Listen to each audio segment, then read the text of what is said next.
Assalamualaikum warahmatullahi wabarakatuh. Halo everyone. Saya Fauzan Kamal Al-Azmi, perwakilan dari kelompok 1 Bahasa Inggris, ya, akan mempresentasikan hasil kerja kelompok kami dengan tema noun. Oke, langsung saja mempersingkat waktu. Ya, ini pemateri 1. Kami adalah Oka Erlangga yang akan mempresentasikan hasil kerja kelompok kami.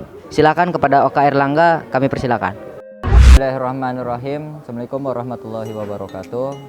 Oke, kenalin, nama saya Oka Erlangga. Saya dari kelompok 1 Bahasa Inggris. Kali ini saya akan membawakan materi berisi tentang noun.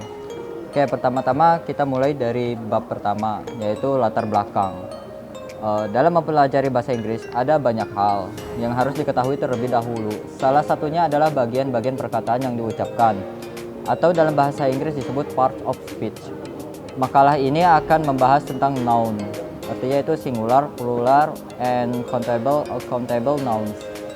Yang menjadi bidang kajian bahasa Inggris tidak lain karena melalui itu seseorang dapat menyampaikan maksudnya dengan jelas.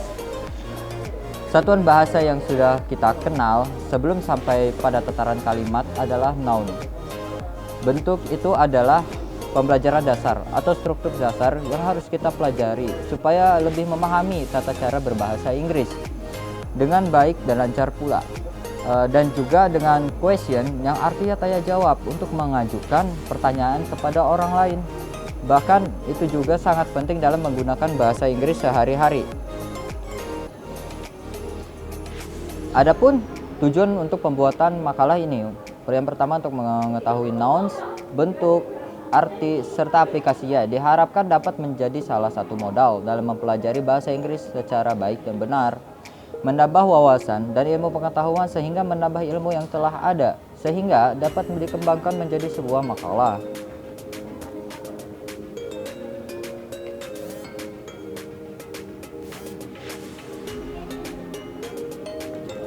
Rumusan masalah. Apa pengertian nouns? Kemudian bagaimana penggunaan, pembentukan, serta pemakaian noun. Apa saja contoh kalimat noun? Oke, kita bahas pada bab 2. Yang pertama ada pengertian noun.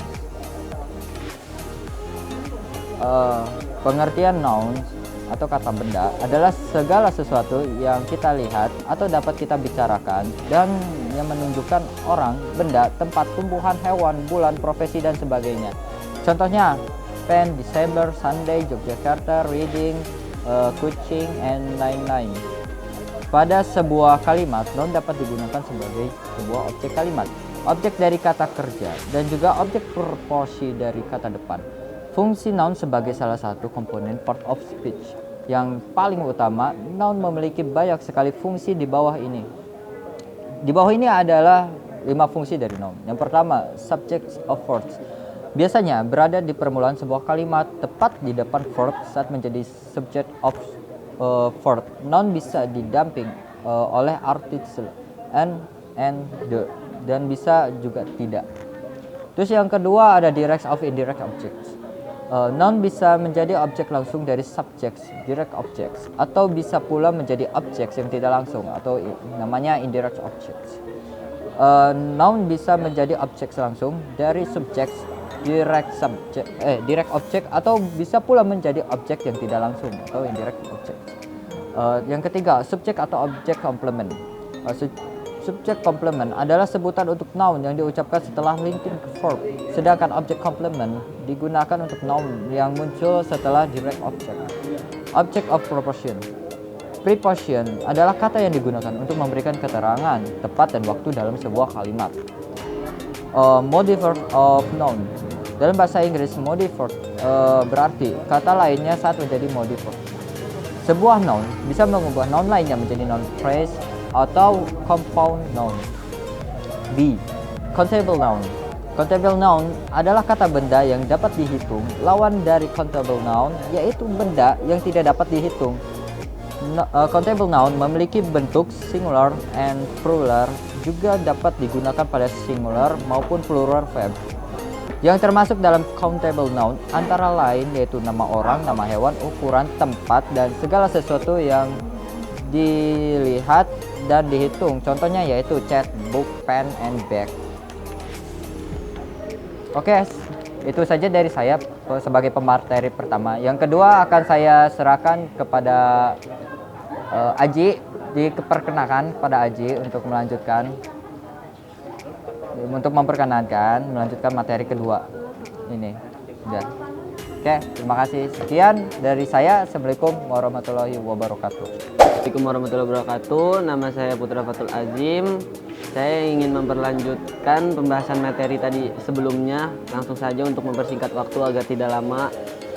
Countable noun dapat dibagi menjadi dua bentuk, yaitu satu, singular nouns adalah kata benda yang membentuk tunggal.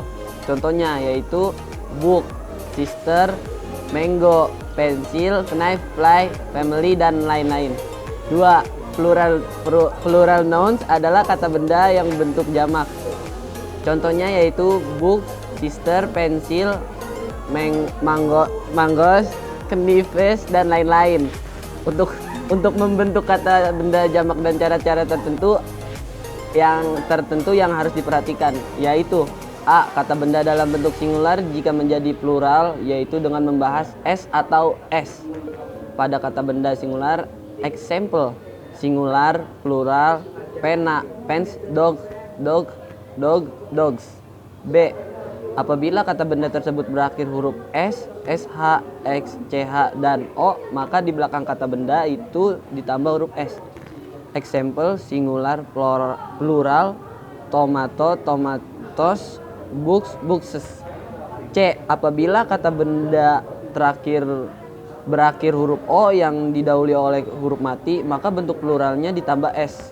Example: singular, plural, buffalo, buffaloes.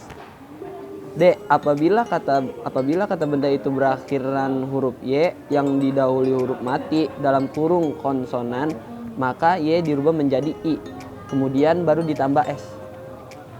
Example: singular, plural, citi, citi. E. Apabila kata benda di akhir huruf y yang didahului huruf hidup huruf hidup, maka jamaknya hanya ditambahkan s saja dan y tidak berubah. Example: singular, plural, boy, boys, boys. F. Apabila kata benda berakhiran huruf f dan v, maka bentuk jamaknya huruf f dan v dirubah menjadi ves. Example: singular, plural, thief, thieves. G. Kata benda yang memiliki bentuk sama antara singular dan plural. Example: singular, plural, artinya deer, rusa, sip, biri. Beberapa kata benda yang mengalami perubahan hurufnya saja dalam bentuk jamaknya dalam kurung pengecualian. Example: singular, plural, children. I. Kata benda yang selalu dalam bentuk tunggal. Example: singular, plural, artinya news, surat kabar, politik, ilmu politik. J. Kata benda yang selalu dalam bentuk plural. Example: singular, plural, artinya clothes, pakaian, pincer, jepitan. C. Uncountable noun. Uncountable noun adalah kata yang tidak dapat dihitung, termasuk dalam uncountable noun antara lain: 1. Berbagai macam kata benda abstrak, beauty, knowledge, weakness, advantage, dan lain-lain. Ya, sekian dari pembicaraan Putra Fatul Azim. Akan dilanjutkan oleh pembahasan materi selanjutnya, yaitu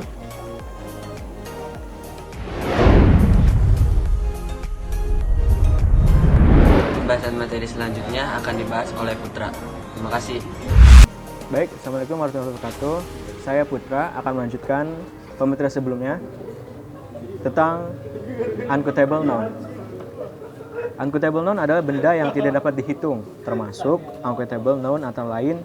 Yang pertama adalah berbagai macam kata benda abstrak seperti beauty, knowledge, weakness, advantage, dan anymore. Oke, selanjutnya seperti yang teman-teman lihat pada makalah yang telah dikirim. Uncountable noun dapat dijadikan countable noun jika kita meletakkan keterangan kuantitatif sebelum kata benda tersebut. Contoh, a glass of water atau segelas air. Yang kedua ada a cup of tea atau secangkir teh. Uncountable noun tidak dapat terbentuk tunggal atau jamak, tetapi memerlukan kata kerja berbentuk tunggal atau singular. Dalam uncountable noun tidak dikenal penambahan satuan a atau e yang menunjukkan bahwa sebuah benda adalah benda tunggal atau tambahan s. Untuk menunjukkan sebuah benda tersebut jamak, contoh, your bread is rotten. Uncountable noun dapat diberi tambahan kata little atau a little, sedikit, much, banyak, dan a large, small, atau sangat banyak atau sangat sedikit. Selanjutnya, contohnya adalah I need a little bread. Anda dapat mengembangkan sebuah uncountable noun dengan satuan melalui uncountable expression. Terima kasih. Itu dari saya. Assalamualaikum warahmatullahi wabarakatuh. Oke, baik. Tadi adalah materi yang telah kami sampaikan telah selesai, dan untuk kesimpulannya akan dipresentasikan oleh saudara Nur tadi. Waktu yang tepat kami persilahkan. Assalamualaikum warahmatullahi wabarakatuh. Perkenalkan, saya Nur Muhtadin. Saya akan membacakan kesimpulan dari materi ini. Jadi kesimpulannya adalah noun adalah kata benda, adalah segala sesuatu yang kita lihat atau dapat kita bicarakan dan yang menunjukkan orang, benda, tempat, tumbuhan, hewan, bulan, profesi, dan sebagainya. Contohnya pen, Desember, Sunday, Yogyakarta, reading, kucing, dan lain-lain. Pada sebuah kalimat, noun dapat digunakan sebagai subjek kalimat, objek dari kata kerja, dan juga objek preposisi atau kata depan. Dan sedangkan pronoun adalah kata ganti, merujuk atau mengganti kata benda noun, orang dan hal, thing, dalam bentuk tunggal atau jamak yang telah disebut pada kalimat sebelumnya, antecedent. Sekian kesimpulan dari kelompok kami. Kembali kita ke moderator. Oke, terima kasih kepada saudara Nur Muhtadin yang telah menyampaikan kesimpulannya. Oke, saya Fauzan sebagai moderator izin mengundurkan diri, dan ini pemateri 1 Oka Erlangga sebagai pemateri 1. Ya, dan sebagai pemateri 2 Aji. Ya, terima kasih. Saya sebagai pemateri 2 Aji. Sebagai pemateri 3 yaitu Putra. Ya, udah cut. Oke, ini adalah pemateri 3 sebagai Putra. Saya sebagai Putra, pemateri 3. Terima kasih. Ya, kembali ke notulen terakhir yang bernama Nur Muhtadin. Ya, sebagai Nur Muhtadin sebagai notulen, terima kasih. Ya, kami izin pamit mengundurkan diri. Assalamualaikum warahmatullahi wabarakatuh. Waalaikumsalam.